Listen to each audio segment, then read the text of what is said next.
So welcome back to our reading circle of Zen Mind, Beginner's Mind. And today I'm moving on to page 117, Naturalness. Moment after moment, everyone comes out of nothingness. This is the true joy of life.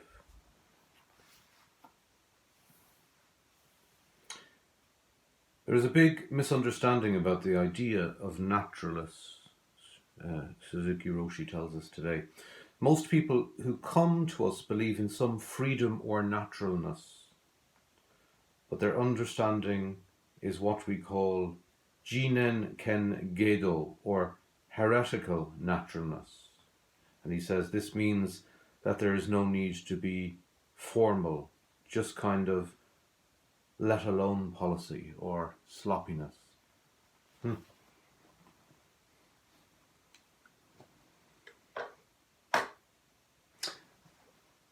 The Zen way is quite formal, in fact. The Zen way involves quite a lot of formality in its training. It is training. So when people come to practice in the Zen tradition, often there's a lot of resistance to, for example, bowing. Something like bowing. Or something like sitting zazen and just sitting for the 30 minutes that we sit, or the 40 or 50 or even the 20 or 10, whatever we sit, just to sit until the bell sounds. So you see a lot, for example, on retreat, that when people are tired, they might stretch out. If they're new to Zen, they'll feel, well, I feel like a stretch in the middle of Zazen. I think I'll have a bit of a stretch. And what this does, of course, is everyone else sitting Zen around them is disturbed by this. Because the person may feel like a stretch, but they have disturbed the others in looking after their own needs instead of just waiting a few minutes to look after their own needs. So Sangha, the three treasures of Buddhism, Buddha, Dharma and Sangha. Sangha involves entering community with other people. It involves thinking not only of the self, definitely thinking of the self and considering the self and tending to the self, but also tending to others. We're often in our culture very good at looking after the individual and the self, but not so good at looking after the others. Maybe that's why we find so many problems. So the formality of Zen trains us to not only look after ourselves, but to look after others. And this formality trains us to do that. For example, in the Oryoki ceremony, so we eat on retreat in the Zen tradition, we eat in a formalized, ritualized way called Oryoki, the ceremony of the three bowls. And we all begin to eat together, we all finish to eat together. And I've often noticed leading retreats that, of course, we're all very hungry. We've been up very early in the morning and we're sitting to eat for the first time, maybe after 3 hours of Zazen. And those who are new to Zen immediately start eating their breakfast. And then they realize that they have to wait to begin with everyone else. So we learn a lot, myself included, about our own desire and greed on retreat. And the formality of the Oryoki ceremony teaches this. It teaches us to wait. So it teaches us this kind of great patience. So Shinryu Suzuki is talking about this kind of formality partly in this chapter today of Zen Mind, Beginner's Mind. He's talking about, as well, of course, he's talking about the ultimate truth of sunyata, of boundlessness and emptiness from which everything comes. This naturalness is very difficult to explain, but if you can just sit and experience the actuality of nothingness in your practice, there is no need to explain. If it comes out of nothingness, whatever you do is natural, and that is true activity. You have the true joy of practice, the true joy of life in it. Everyone comes out from nothingness moment after moment, moment after moment. We have the true joy of life. So from true emptiness comes wondrous being. And so he opens this chapter today talking about this formality, and he moves on to talk a little bit about how this naturalness, which he says is very hard to explain, this naturalness involves not us imposing our will upon things, but allowing things to manifest. I think that might suggest what he's getting at today. So, for example, rather than drinking because we feel others are drinking, or eating because others are eating, in some sense, the natural way is when we are thirsty, we just drink. When we are really tired, we just sleep. So things have their own inner unfolding. Things have their own inner coming into being out of nothingness. So first we're not thirsty, and gradually out of not being thirsty comes our thirstiness, and we drink some water. So this is a kind of naturalness that hasn't got us in the way of it. Our opinions, our will, our ego, our self-imposing the way we want things to be done on everything. This is really what Shinryu Suzuki is kind of getting at today.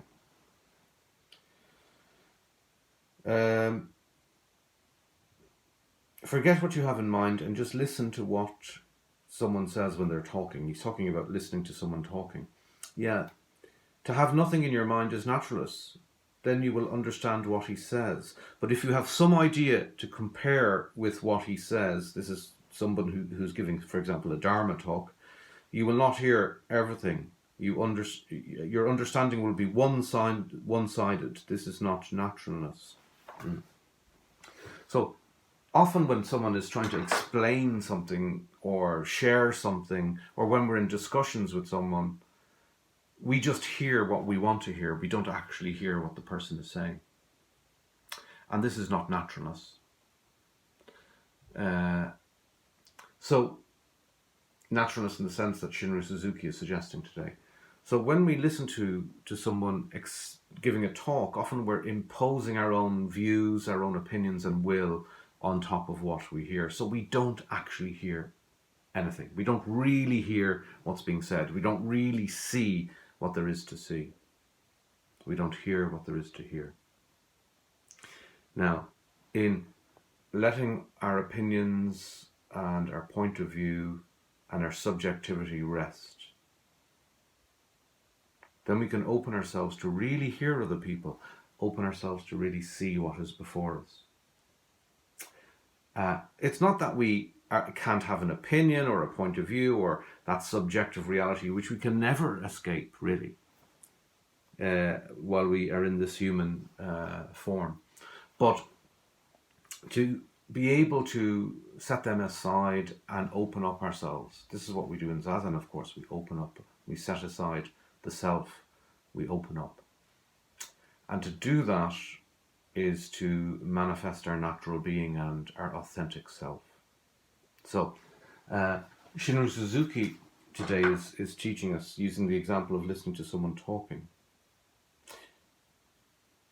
Then you will understand what he says, but if you have some idea to compare with what he says, you will not hear everything. Your understanding will be one-sided. That is not naturalness.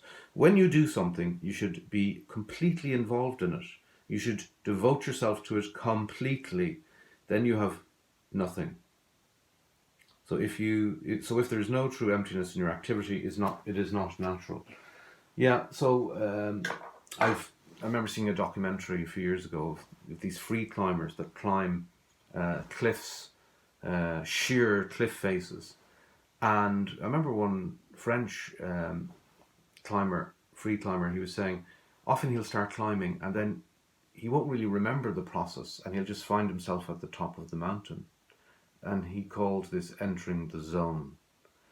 And of course, he lost all self-consciousness, he lost all subjectivity, and his activity became what Shinru Suzuki is talking about, totally natural.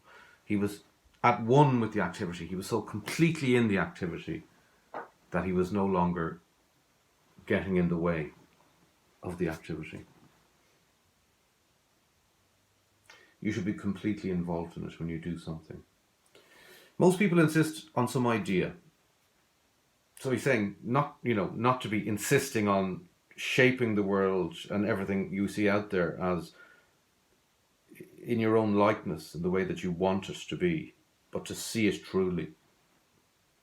Recently, the younger generation talks about love. Love, love, love. Their minds are full of love. And when they study Zen, if what I say does not accord with the idea they have of love, they will not accept it. They're quite stubborn, you know. You may be amazed. Of course, not all, but some have a very, very hard attitude. This is not naturalness at all. Even though they talk about love and freedom or naturalness, they do not understand these things, and they cannot understand what Zen is in that way. If you want to study Zen, you should forget all about your previous ideas and just practice Zazen and see what kind of experience you have in your practice, and that is naturalness. Very interesting. Great teaching. The fanatical of heart want things to be the way that they imagine them in the fire of their idealism. And this can be somebody of any political persuasion, really, on any part of the political spectrum. This fire of fanaticism, which often involves a kind of domination of the external world and of others, and to try and force everything else into one's own subjective view of reality, not truly listening to other people, not seeing the world through the eyes of others, not truly hearing. And this fanaticism can be presented as justice, it can be presented as love, it can be presented as for the greater good, or in many different ways. But it is often coming out of a fire of ego, a fire of subjective ego, that although its intention behind it is often good, it can lead to much damage and much harm. We see this in the world of current affairs and politics, in the public sphere, all the time. So really, I suppose, a great and timely teaching from Shinru Suzuki today. Lots to ponder there. Okay, I think I need to finish.